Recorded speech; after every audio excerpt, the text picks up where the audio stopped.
دنیا کے اندر کوئی بھی ایسا شخص نہیں ہے جو کامیاب تو ہوا ہو لیکن اس کو ریجیکشن کا سامنا نہ کرنا پڑا ہو۔ ریجیکشن جو ہے یہ سمجھ لیں کہ پارٹ آف لائف ہے۔ اور معزز سامعین اکرام،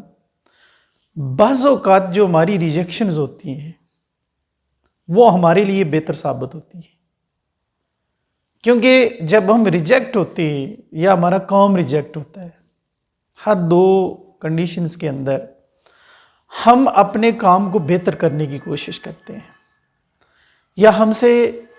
جو نیکسٹ ہمارا کام ہوتا ہے، جو ہمارا نیکسٹ ٹاسک ہوتا ہے، وہ ہم بہتر انداز سے کرتے ہیں۔ اگر ہم ریجیکشن کی کائنڈز کے اوپر بات کریں، یا اگر ہم یہ بات کریں کہ ریجیکشن کی ریزنز کیا ہیں، کون سی ریزنز ہیں جس کی وجہ سے ہمیں ریجیکشنز ملتی ہیں، ہم ریجیکٹ ہوتے ہیں، تو اس میں دو ریزنز آتی ہیں۔ پہلی ریزن یہ ہوتی ہے کہ جو ہم ٹاسک لے کر چلے تھے، یہ جو ہمارا جو کام تھا، جو ہمارا ورک تھا، اس کے کرنے کا جو انداز تھا وہ بہتر نہیں تھا۔ دوسرا یہ ہو سکتا ہے کہ جو ہم نے کام کرنے کا وقت، جو ٹائم کا ہم نے تعین کیا، وہ جو ہمارا وقت تھا وہ ٹھیک نہ تھا، یعنی کہ ہمارا جو right task for right time نہیں تھا۔ ہمارا ٹاسک تو رائٹ تھا لیکن ٹائم جو تھا وہ اس کے کرنے کے لیے رائٹ نہیں تھا۔ کوئی بھی کامیابی حاصل کرنے کے لیے یا کسی بھی ٹاسک کو کامیاب کرنے کے لیے، سکسیس کرنے کے لیے، ایک جو یونیورسل پرنسپل ہے وہ یہ ہے کہ right work for right time and right choice for right time.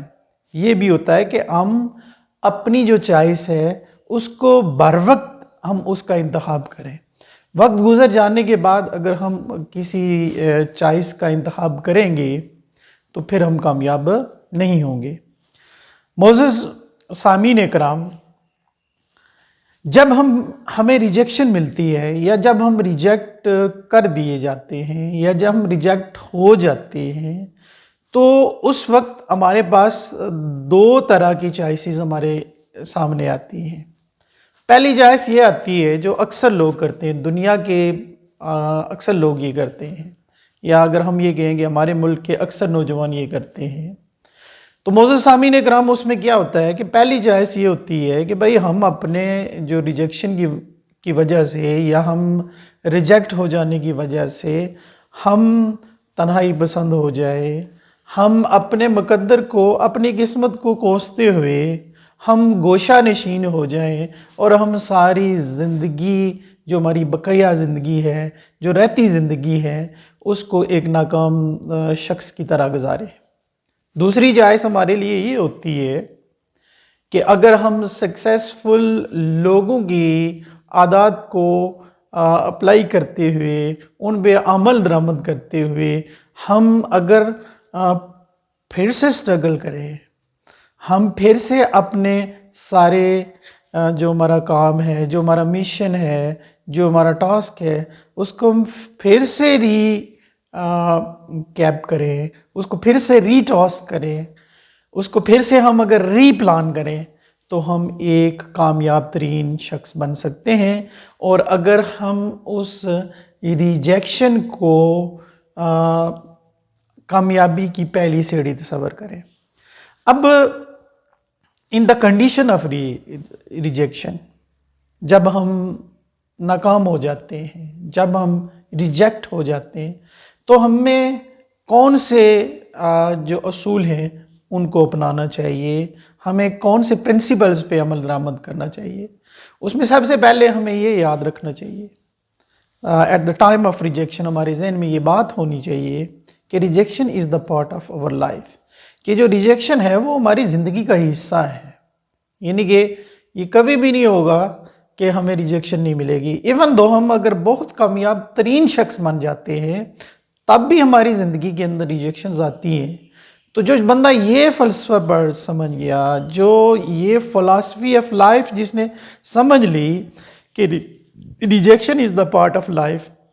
وہ اپنی زندگی سے مایوس نہیں ہوتا اور وہ اپنی ناکامیوں سے مایوس بھی نہیں ہوتا۔ معزز سامعین اکرام، the next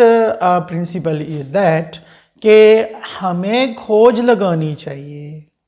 we have to find out the reason of over rejection. ہمیں اپنی ریجیکشن کی وجہ تلاش کرنی چاہیے، نہ کہ ہمیں دوسروں کے سر پہ یہ لگا دینا چاہیے یا دوسروں کو اس کا الزام ٹھہرانا چاہیے کہ ہماری جو یہ ریجیکشن ہے یا جو ہم ریجیکٹ کیے گئے ہیں یہ فلاں بندے کی وجہ سے کیے گئے، فلاں بندے کی وجہ سے نہیں، کس وجہ سے کیے گئے، یہ ریزنز تلاش کرنا۔ جس شخص نے یہ ریزن تلاش کر لی وہ زندگی میں کبھی پھر ریجیکٹ نہیں ہوتا یا اس کو ریجیکشن نہیں ملتی۔ معزز سامعین اکرام، اینڈ تھرڈ جو اصول ہے وہ یہ ہے کہ ہمیں غلط نہیں سوچنا چاہیے اور ہمیں غلط نتائج اخذ نہیں کرنے چاہیے۔ اگر ہم غلط سوچیں گے، غلط نتائج اخذ کریں گے تو ہم حقائق تک کبھی بھی نہیں پہنچ سکیں گے۔ معزز سامعین اکرام، ان دا ٹائم آف ریجیکشن جو فورتھ رولز ہے، یہ جو فورتھ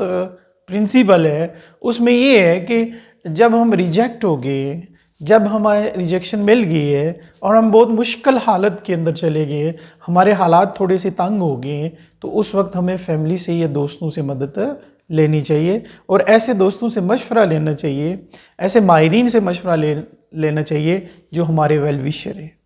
یعنی کہ ایسا کبھی بھی نہیں ہوتا کہ ہماری زندگی کے اندر کوئی ویل وشر موجود نہیں ہے۔ ویل وشر ہماری زندگی کے اندر موجود ہوتے ہیں، ہم جس ان کو تلاش نہیں کر رہے ہوتے یا ہم ان کو ریکگنائز نہیں کر رہے ہوتے، ہم ان کو پہچان نہیں کر رہے ہوتے۔ ریجیکشن کے بعد کا جو ففتھ رولز ہوتا ہے وہ یہ ہوتا ہے کہ ہم اپنے آپ کو بیزی رکھیں۔ We should keep busy our self in different activities, in reading books. ہمیں اپنے آپ کو کتابوں کے اندر مشغول رکھ سکتے ہیں، ہم اپنے آپ کو مصروف کار رکھیں تاکہ جو ریجیکشن کا وہ جو رزلٹ آف ریجیکشن تھا وہ ہم پہ حاوی نہ ہو جائے، ہمارے دماغ پہ سوار